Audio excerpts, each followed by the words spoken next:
Kundo, nilagay kami ng puputok. DJ ang p***. Dumaan lang kami, nag-isa kami ng puputok eh. Dito mga paps, nag-iikot-ikot lang kami ng kapatid ko. Bali yung kapatid ko ay nasa likod. Enjoy lang din naman namin tong gabi na to para salbungin yung 2026. Yung ibang mga tao nga dito mga paps, sila pa yung nagre-request para mag-grab kami dito. So ayan, tamang ikot-ikot lang talaga kami dito. Dito sa part na to may matandang lalaki na nakaputi na nagagis sa atin ng piccolo.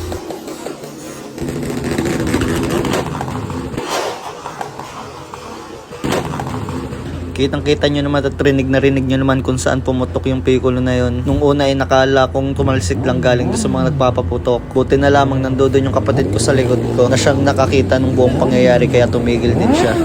So dito nga mga paps ay bumalik nga ako para tanungin yung lalaki kung ano bagang problema niya. Ang kaso lang mga paps ay hindi ko na nga siya dito masyadong inabutan dahil hinigit na nga siya ng asawa niya doon sa loob ng bahay nila dahil nakita niya din yung mga pangyayari eh.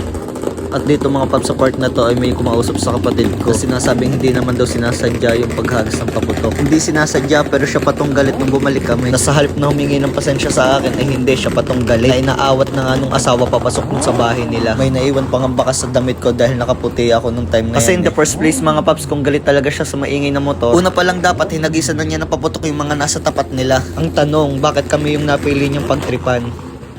Kundo, nilagay kami ng puputok. KJ ang p***. Dumaan lang kami, nag-isa kami ng puputok eh. Dini. Ayun.